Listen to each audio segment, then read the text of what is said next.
Welcome to ராஜாவட்டி kitchen. நம்ம கிச்சனில் நம்ம இன்றைக்கி என்ன ரெசிபி பார்க்க போகிறோம் அப்படின்னா, நம்ம வந்து காலிஃப்ளவர் பக்கோடா தான் நம்ம செய்ய போகிறோம். வாங்க எப்படி செய்யலான்னு பார்க்கலாம். வாங்க வீடியோக்குள்ளே போகலாம்.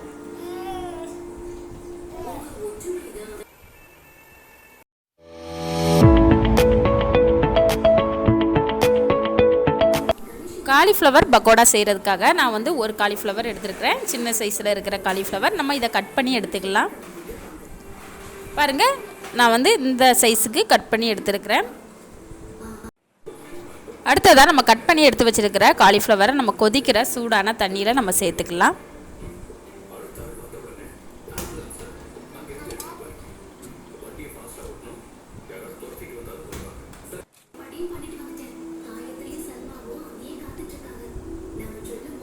அடுத்ததாக ஒரு சின்ன டீஸ்பூன் அளவுக்கு நம்ம மஞ்சள் தூள் சேர்த்துக்கலாம். அரை டீஸ்பூன் அளவுக்கு நம்ம உப்பு சேர்த்துட்டு நல்லா கலந்து விட்டுலாம். 10 நிமிஷத்துக்கு நம்ம அப்படியே எடுத்து வச்சிடலாம். நமக்கு 10 நிமிஷம் ஆயிடுச்சு. நம்ம வந்து காலிஃப்ளவர் எல்லாமே நம்ம இருத்துட்டு வேற ஒரு பாத்திரத்தில் நம்ம சேர்த்துக்கலாம்.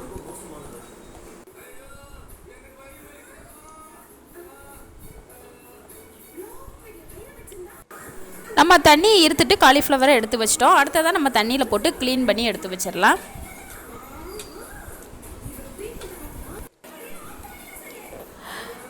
பாருங்கள், நம்ம தண்ணிலையும் போட்டு க்ளீன் பண்ணி எடுத்து வச்சிட்டோம். அடுத்ததான் நம்ம இதுக்கு மசாலா ரெடி பண்ணிடலாம்.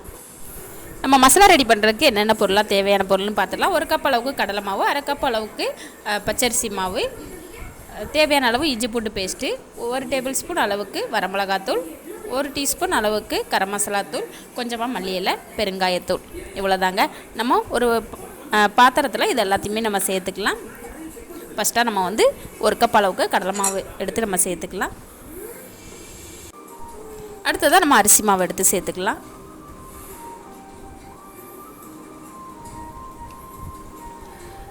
ஒன்றரை டீஸ்பூன் அளவுக்கு நம்ம இஞ்சி பூண்டு பேஸ்ட்டு சேர்த்துக்கலாம்.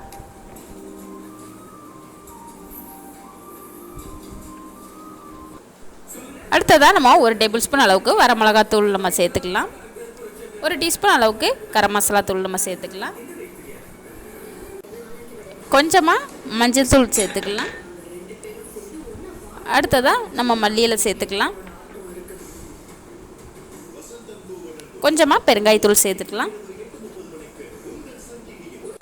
ஆல்ரெடி நம்ம ஏற்கனவே காலிஃப்ளவரை வந்து நம்ம சூடான தண்ணியில் போட்டு எடுக்கிறப்போ நம்ம உப்பு சேர்த்துருக்குறோம். பார்த்துட்டு போதுமான அளவு மட்டும் நம்ம சேர்த்துக்கலாம்.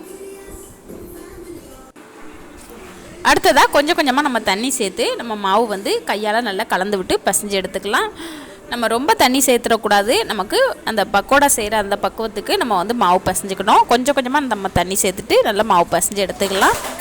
நான் மாவு ரெடி பண்ணிவிட்டு காட்டுறேன். பாருங்கள், நமக்கு இந்த பக்குவத்தில் தான் நமக்கு மாவு வந்து இருக்கணும். அவ்வளோதாங்க, நமக்கு ரெடி ஆயிடுச்சு. நம்ம ரெடி பண்ணி எடுத்து வச்சுருக்கிற காலிஃப்ளவரை நம்ம ஒன்றா சேர்த்து நல்லா கலந்து விட்டுடலாம்.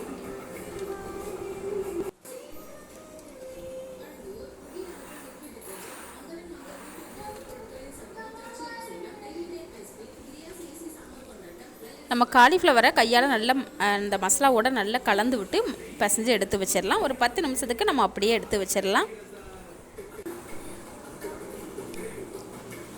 பாருங்கள், நம்ம ரெடி பண்ணிட்டோம். ஒரு 10 நிமிஷத்துக்கு நமக்கு அப்படியே இருக்கட்டும்.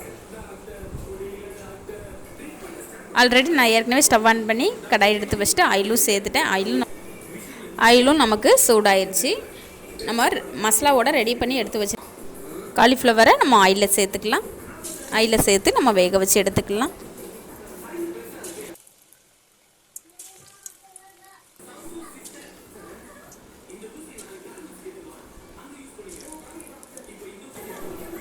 நம்ம ஆயிலில் சேர்த்துட்டோம். நமக்கு ஒரு பக்கம் நல்லா வெந்து வந்துருச்சு. நம்ம திருப்பி போட்டு வேக வச்சுக்கலாம்.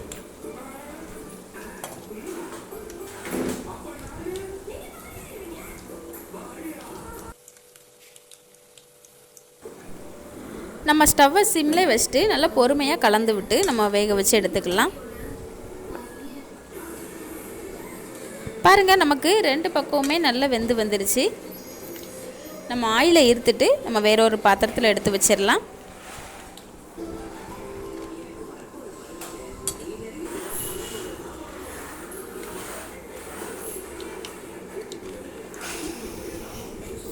பாருங்கள், நம்ம வந்து எல்லாத்தையுமே எடுத்து பிளேட்டில் வச்சுட்டோம். அடுத்ததாகவும் நம்ம மசாலாவில் கலந்து வச்சுருக்கிற காலிஃப்ளவரை நம்ம ஆயிலில் இதே போல் நம்ம எடுத்து சேர்த்துட்டு வேக வச்சு எடுத்துக்கலாம். பாருங்கள், நமக்கு இவ்வளோ கிறிஸ்பியாக நமக்கு சூப்பராக நமக்கு வந்து காலிஃப்ளவர் பக்கோடா ரெடி ஆகிருக்கு. மீதி இருக்கிறதையுமே நம்ம ஆயிலில் சேர்த்துட்டு வேக வச்சு எடுத்துக்கலாம். பாருங்கள், ஆயிலில் நம்ம சேர்த்துட்டோம். நல்லா பொறுமையாக கலந்து விட்டு நம்ம வேக வச்சு எடுத்துக்கலாம்.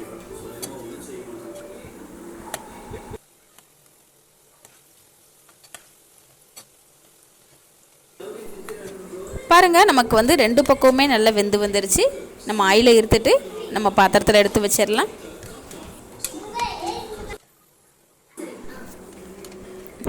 அவ்வளோதாங்க, நம்ம எல்லாத்தையுமே எடுத்து வச்சிட்டோம்.